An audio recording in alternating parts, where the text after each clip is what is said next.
এই শোনার আগে কেন আমার মরণ হলো না? আমি যার জন্য এত করেছি তার কিছু ভালোবাসা আমি পেলাম না। শেষে কিনে আমার বৃদ্ধাশ্রমে আশ্রয় হলো। এটা আমাদের সবারই হবে বাবা, তোমার আমার সবারই। তখন মা নয়ন জলে কাঁদছে আর বলছে সেই সন্তানকে জড়িয়ে, কি বলছে না, আগের সন্তানকে খুঁজতে গো মা, সে যে ছোটবেলা থেকে মানুষ করেছে, মায়ের আঁচল ঢাকা দিয়ে স্তন পান করিয়েছে, সে দিনটাকে বলছে গোবিন্দ আমাকে ফিরিয়ে দাও। আর কি বলছে জানো মা? ওরে ভিড়ে আই রে সোনার পুত্র,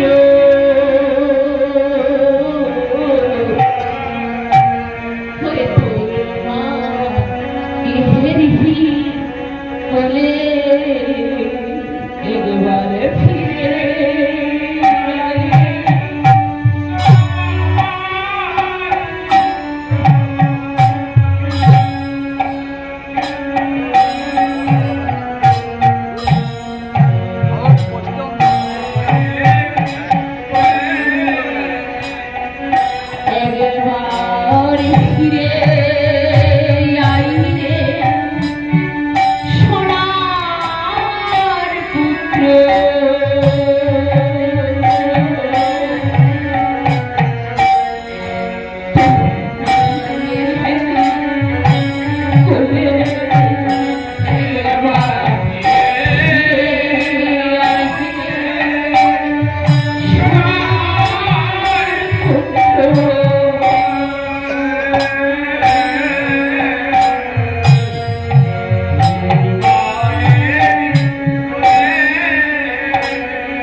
যখন নয়নজল পরিশোধ করছে তখন সন্তান কি বলছে জানো?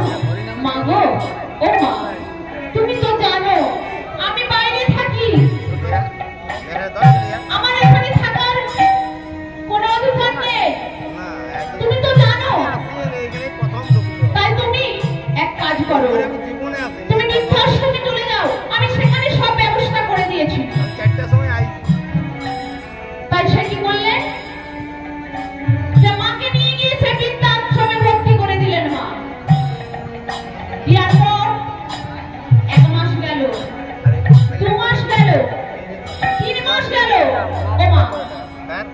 মায়ের তখন পাথর চরণ কঠোর হয়ে যাচ্ছে, আর মায়ের হাঁটতে পারছে না, কণ্ঠে বলতে পারছে না, আর নয়ন জল পরিশোধ করছে, আর গোবিন্দকে ডাকছে, হে গোবিন্দ, গোবিন্দ আর কষ্ট দিও না গোবিন্দ, তুমি নিয়ে নাও আমায়, আর এই কষ্ট সহ্য করতে পারছি না। তখন নয়ন জল পরিশোধ করেছে, আর কি বলছে গো, কুঞ্জ বিহারী হে গিরিধারী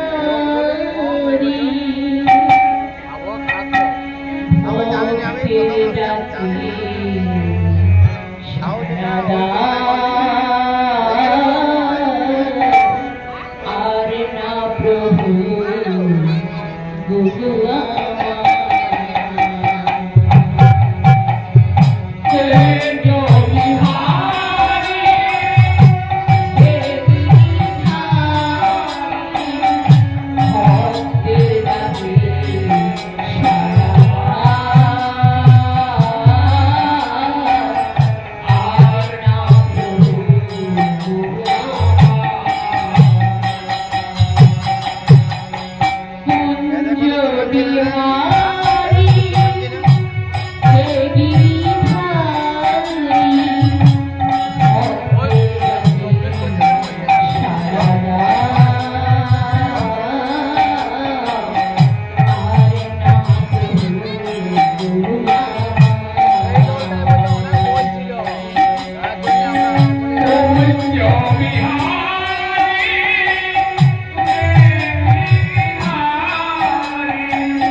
রমা পদ মাঝি পুঁজিয়াদহ 100 টাকা, জয়দেব মহন্ত দুবরাজপুর 502, অনন্ত দাস দুবরাজপুর 100 টাকা, গুরুপদ সাহা চাঁদপুর 100 টাকা। যদি কেউ নরম সেবায় দান করতে চান আপনারা আমাদের অফিসে এসে দান করে যাবেন। তাহলে ভক্তমণ্ডলী গৌরীদাস কি করলেন না, গৌরীদাস জয় গৌর বলে ভিক্ষার আয়োজন করলেন। তারপরে কি করছে গো না, প্রভুর সেবার ব্যবস্থা করছেন। তাহলে ভক্তমণ্ডলী প্রভু কেন মাটির পাত্রের সেবা করেন? পুরা লিবে একটা জায়গা আছে বলতে। হ্যাঁ বাবা, প্রভু কেন মাটির পাত্রের সেবা করেন? ধ্যান করলে মাথায় ইয়া হয়ে যায়। আমাদের তো বাড়িতে কুটুম্ব এলে আমরা কি করি বাবা, দামি দামি জিনিস কিনে রেখেছি, তাতে আমরা সেবা দিই। কিন্তু মহাপ্রভু আজ এসছেন, কেন মাটির পাত্রে সেবা করছেন তো?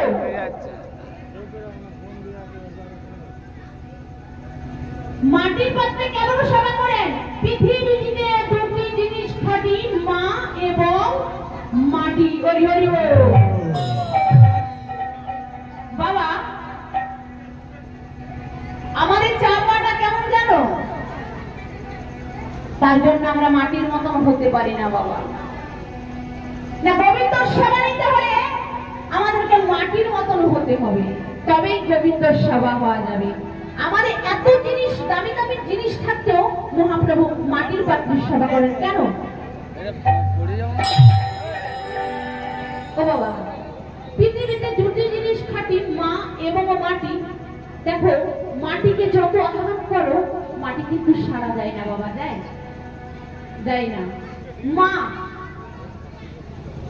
মাকে যতই আহ্বান করা যাক বাবা, মাকে ছিন্ন ভিন্ন করে দাও, তার ছেলে চোর হোক বা ডাকাত হোক, যাই হোক বাবা, কিন্তু একবার যদি মা বলে রেখেছে মা, ও মা, হরি হরি বল, হরি বল, হরি বল, মা কি পেছু ফিরে থাকতে পারে বাবা? পারে না। আমাদের চাপাটা কেমন জানো? একদিন এক অন্ধ ব্যক্তি শিবের বাবার সাধনা করছে বাবা, এটা আমাদের চাপা। একটু ছোট করে দৃষ্টান্ত বলি। একজন অন্ধ ব্যক্তি তার সাধনা করছে না, শিবের সাধনা করছে। শিবের সাধনা করার পর শিব বাবা কি করেছে না, তার সাধনায় সন্তুষ্ট হয়েছে বাবা। তো শিব বাবা এসে বলছে, বর্ষ বলো তুমি কি বর চাও, তোমাকে তাই দেয়া যাইবে। তখন সে পঞ্চবাবারি বাবা অন্ধ কি বলে উঠল জানো বাবা, বাবা তুমি যদি আমাকে আশীর্বাদ করো তাহলে এই আশীর্বাদ করো যেন আমি দুই চোখে দেখতে পাই,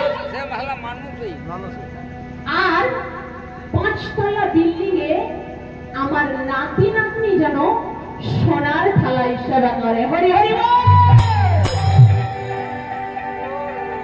দেখো বাবা এটা হচ্ছে আমাদের চাওয়া না। অন্ধ ব্যক্তি অন্ধ চোখে দেখতে পায় না বাবা, তার কামনাটা দেখো কি বললো, যে যদি আমাকে আশীর্বাদ করো আমি যেন চোখে দেখতে পাই, আর উপরন্ত কি আমার নাতি নাতনি যেন 5 তলা বিল্ডিং এ সোনার থালায় সেবা করে। হরি হরি বল। আমরা কত কোটিপতি হলে বাবা এই আশীর্বাদটা দেখো, কত কোটিপতি হলে নাতি নাতনি সোনার তলায় সেবা করে বাবা। হরি বল হরি বল। অন্ধ ছিল, পথে কি করছিল না সাধনা করছিল, সে চক্ষু ফিরে পেল, আবার এমন বর চাইল যেন সারাটা জীবন তার রাজার হালে কেটে যায়। হরি বল হরি বল। এটা হচ্ছে আমাদের চাওয়া বাবা। কিন্তু আমরা একবারও ভেবে দেখি না যখন আমার এই শরীরটা অসার হয়ে যাবে,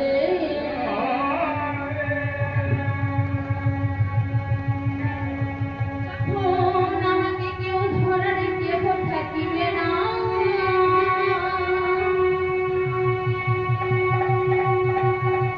তখন ভাবনা ভাবে না বাবা। যখন আমরা প্রত্যেকদিন প্রভুর সেবা করি কি বলি, প্রভু আমার ছেলেটা যেন ভালো থাকে, আমার মেয়েটা যেন ভালো থাকে, আমার ছেলেটার যেন চাকরি হয়ে যায় বাবা। ও বাবা তোমার ছেলের যদি চাকরি করে দেয় তুমি নিশ্চয়ই জানো যে তোমার ছেলে তোমাকে করবে বাবা। হরি বল হরি বল। তবে শোনো বাবা এখানে একটা ছোট্ট করে দৃষ্টান্ত দিয়ে যায়। একজন ব্যক্তি বাবা তার একটি পুত্র, তো একদিন তার মা তাকে বলছে, হ্যাঁ রে বাবা আমি তো প্রভুর কাছে প্রার্থনা করে করে তোর নয়ন জলে মধু ভাসিয়ে প্রভুর কাছে পেয়েছি চেয়েছি, হে দয়াময় হে কৃপাময়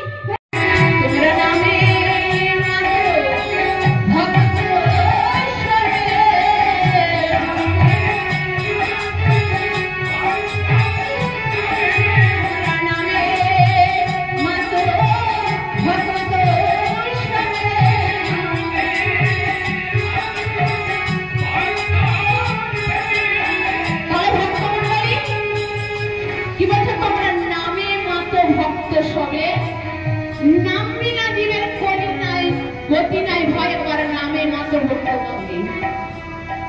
দেখো এখানে কি বলছে, কৃতে যথায়তে বিষ্ণুতে তায়াং যজতমখ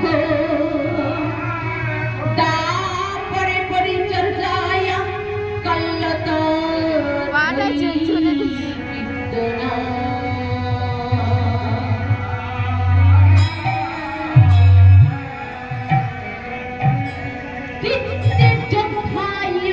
বিষ্ণু ত্রেতায়াং যজতমখৈ তাপরে পরিচর্যায়া কল্ল তৎপরিকীর্তনাৎ। হরি বল হরি বল। কি শব্দের সত্যযুগ আর ধায়তে শব্দের ধ্যান বাবা। সত্যযুগের মানুষ এ প্রভুকে পাওয়ার জন্য কি করতেন জানেন, এই হেডমন্ডের অর্থাৎ এই মস্তকটা নিচের দিকে করে আর এই চরণগুলো উপরের দিকে করে ধ্যান করতেন। কি জন্য গো? প্রভুকে পাওয়ার জন্য। বাবা আমরা পারবো? ক্ষমতা আছে আমাদের? নাই বাবা। কিন্তু সত্য যুগের মানুষ করেছে বাবা। সত্য যুগের মানুষ এত শক্তিশালী ছিল তারা নামের ধার ধারত না। আর সত্য যুগের মানুষের আয়ু কত ছিল জানো? 1,00,000 বছর। 1,00,000 বছর। এবং আমরা 1,00,000 বছর বাঁচবো মনে হয়? চাইনা যুগ বাবা যখন তখন হরি বল। তাহলে সত্য যুগের মানুষের আয়ু কত ছিল? 1,00,000 বছর। তখন এমন ভক্ত এসে বলছে যে বাবা প্রভু, যারা তোমায় ডাকতে পারবে না তারা কি উদ্ধার পাবে না? যারা তোমার ওই মস্তকটা নিচের দিকে করে চরণগুলো উপর দিকে করে যারা ধ্যান করতে পারে না তারা কি উদ্ধার পাবে না? বলছে না, তাদের জন্য আমি নাম সৃষ্টি করে গেলাম, যে নাম করে উদ্ধার হয়ে যাবে। সত্যযুগের নাম কি ছিল গো বাবা? জানো সত্যযুগের নাম কি ছিল? হরে মুরারে মধু কৈঠভারে গোহ